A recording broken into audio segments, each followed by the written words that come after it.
Juliet, hello, great to see you again. And you, Christy Lee. It's been a little while since we've actually been face to face, hasn't it? It has. We've both had some busy seasons that we've been navigating. And at the time of recording, we are heading headfirst towards the end of the year, which is slightly terrifying. It is, absolutely. Yeah. Now, this is actually an episode that I think we have spoken so much about. We actually, listeners, thought we had recorded this content already, which is quite funny, and we hadn't. So it's clearly a topic that we like to discuss and is really important in both of our worlds. And today we're talking about workplace culture.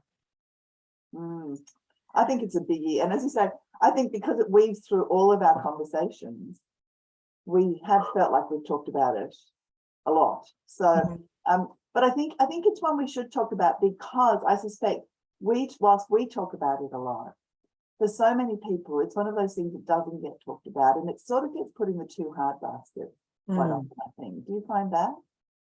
Definitely, because I think everyone sees the value in sort of having workplace culture, but it's something that is really actually quite hard to define and articulate and sort of put your fingers around in terms of, something that you can create or have control over. And I think that's where businesses tend to come undone, is feeling like they don't have control over the creation of the culture or how it all works. So because it is so hard to define, I think that's what makes it really tricky. I think that's true. I often talk with teams about the iceberg, and I see the bit of the iceberg that sits above the waterline as the stuff we talk about, which is goals and measures and policies and procedures and all those sorts of things.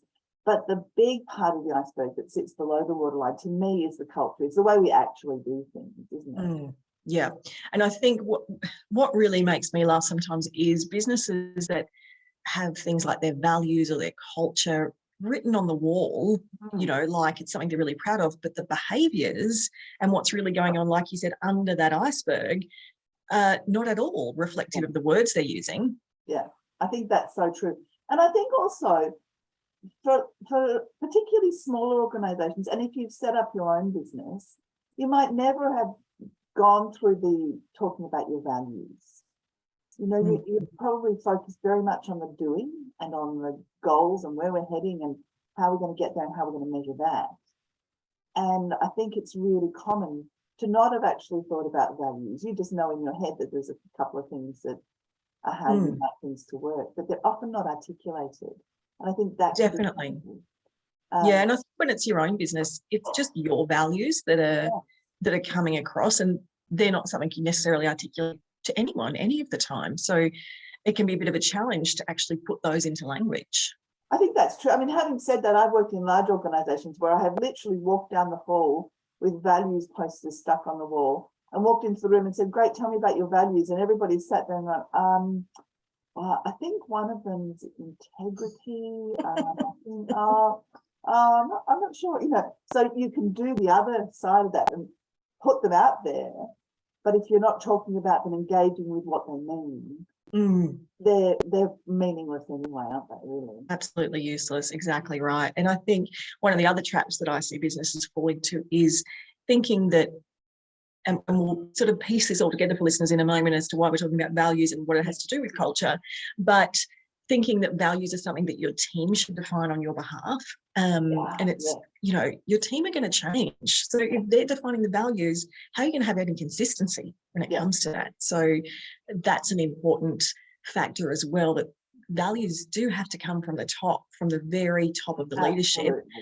Engage the team by all means, but they're not the decision makers about these values. Yeah, no, I think that's really true. And I know you and I have talked about Simon Sinek's take on values and culture.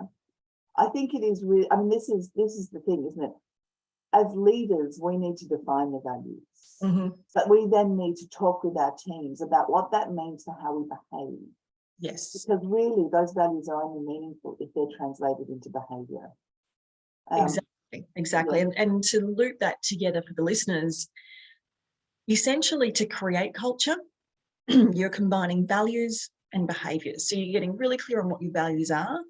The team's getting clear about what behaviours display those values, how we embody those values in our behaviours, and that's what creates a workplace culture. Totally. And I quite often work with teams where we take those values, and we will literally sit down and I'll get them to talk about, in order to display this value, I will do this, so we actually use verbs. We talk about what does it look like for how we work day to day, for how they're going to work together, communicate with one another, deal with clients, deal with suppliers, all that sort of stuff. But actually getting the team to define those behaviours is so important, isn't it?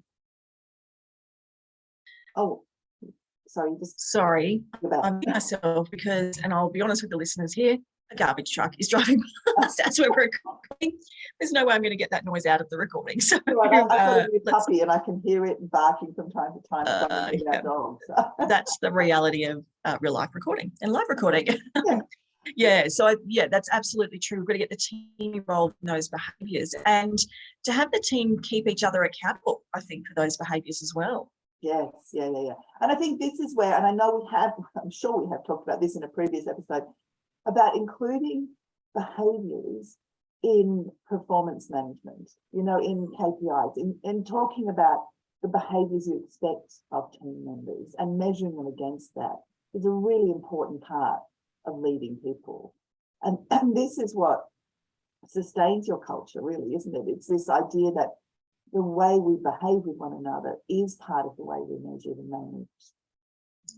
Absolutely, yeah. And I think I really love to see, culture-based, values-based KPIs in everyone's position descriptions and certainly in performance reviews. And I was just working on some KPIs for a client yesterday, and that's what was missing.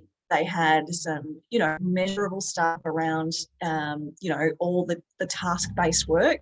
Yeah. And I know that this client is struggling with values and behaviours in the workplace with this particular employee. We need to keep her accountable. That's what we need to be doing. Yeah. And I think that is often the hardest thing.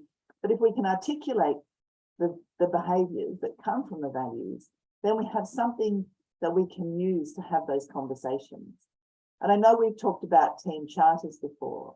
And again, I think these are really useful for a team, because once you've gone through the process of saying how we want to behave, just putting that up somewhere, or disseminating it to a team in some way.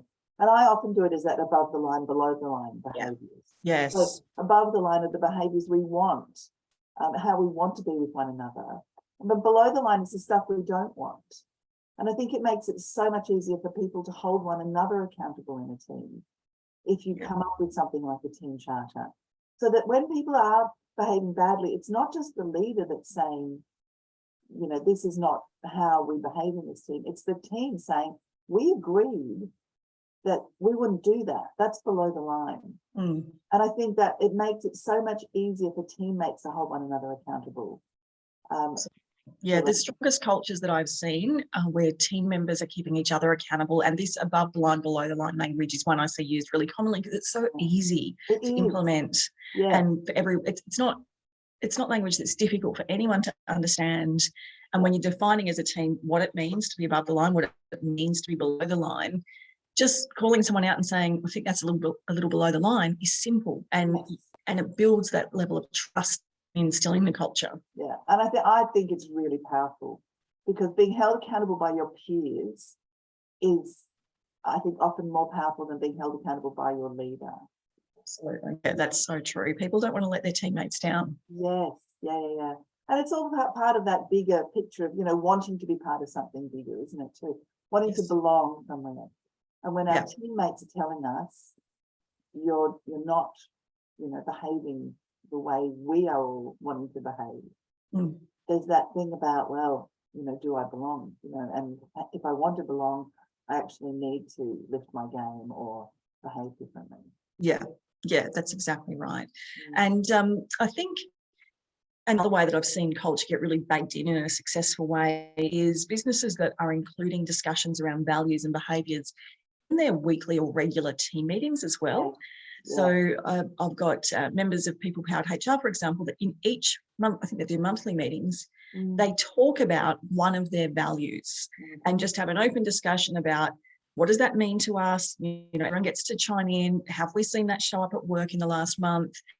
What do we need to be doing better to, really embody this value? And they just focus one each month. So it's not overwhelming for the employees. They're not feeling like, oh God, we're having another long session about values, culture. It's just, it's baked in. It's part of what they're doing. I think it's a great thing to do. And I think it also is one of those things I see teams who pass around the leadership of that discussion within the team. Yes. So, you know, each month someone will lead the team in that discussion. And it's not necessarily the leader. Yeah.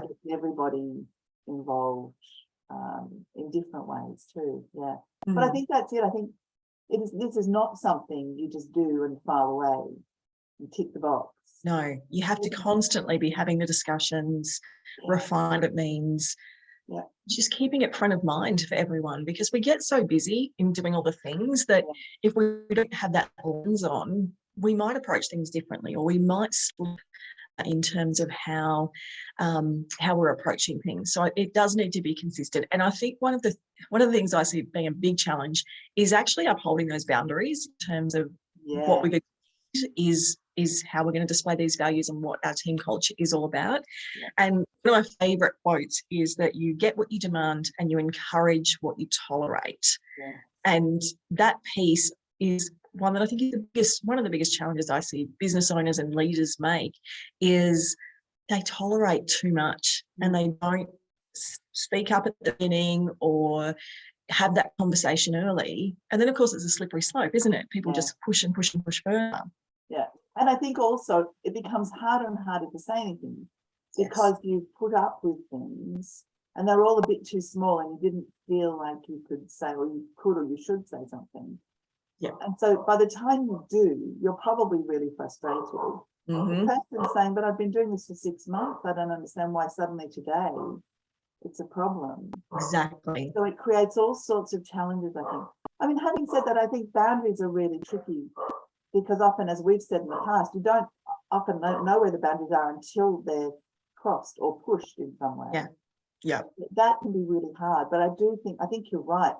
I think as a leader, you've really got to be all over this and be having those conversations that say, really, do you think that's acceptable? And it's sorry about my puppy now. We're going to need to see be featured on video version of the podcast at some point. Put a photo up. She's very cute. Yeah. Give me 2 seconds. I'll just shut that door. That'll keep her out.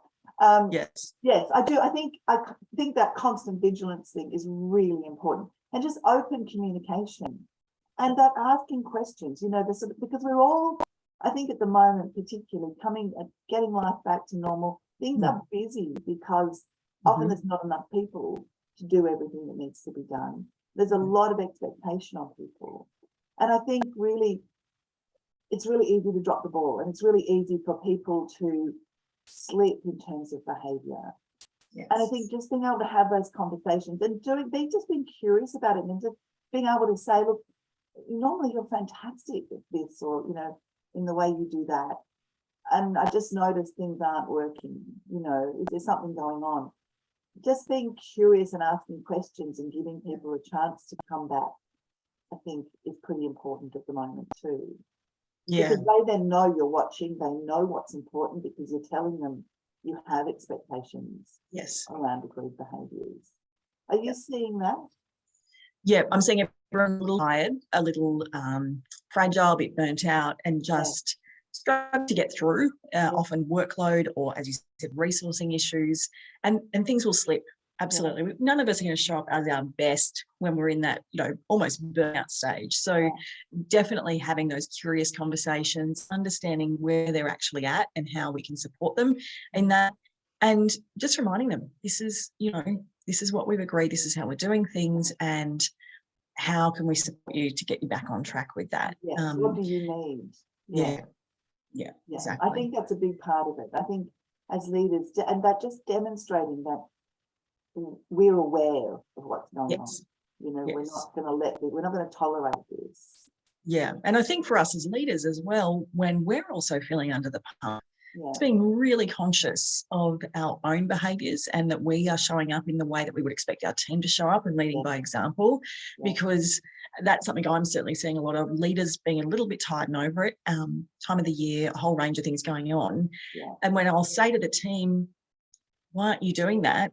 Their response is, well, the leadership team aren't doing it. So why would I do it? Why Of course. should we? Yes. Yes. Absolutely. So, you know, we have to lead by example. And if we're not showing our team the way through the busy times or the hectic times or whatever's going on, we can't possibly expect them to know how to navigate those as we expect them. I totally agree. Yeah. I mean, that role modeling in terms of culture is absolutely critical. So if we're not role modeling them, it becomes a case of do as I say, not as I do. Exactly. And no one does that. You know? No, that doesn't happen. Just ask any of your children. Exactly. Yes. Yeah. I think that, so I think really, yes, I love Simon Sinek's, you know, values plus behavior equals culture. And I think if we can keep that in mind, establish the values and then work with the team to work out what that means in terms of behavior, and just be constantly, I mean, that is one of those things that you might be tweaking, but be constantly aware of how that's playing out in the team. I think is really important. And that's culture. You know, culture is just how we do stuff around here, isn't it? Exactly. It is as simple as that. This is how we do things around here. It doesn't need to be any more fancy, any more complicated. How things are done day to day, that is what is going to create your culture. So if things are not done how you want them done, then a culture is being created that is not in line with what you're trying to do. Absolutely. And once that happens, it becomes incredibly difficult to have the organisation or the team that you want. Exactly. Yeah. And it can become resentful, it can become toxic. It's a whole range of negatives, basically. So, and that probably leads us into what we're going to chat about next episode, isn't it? Which is, how do we change workplace culture? Because that's a very different beast. And, you know, if you're finding yourself in a situation where your culture has evolved into something not what you want it to be, listen into next episode, because we are going to talk about how to make change to culture. I think, and if your team is growing fast, I think it's a really important one too, because things that work with a small team don't necessarily work as we grow. No, and fast growth is a real challenge to navigate. Absolutely. All right, we'll see you there, Christine. Thanks, Juliet. Thanks for that. Bye.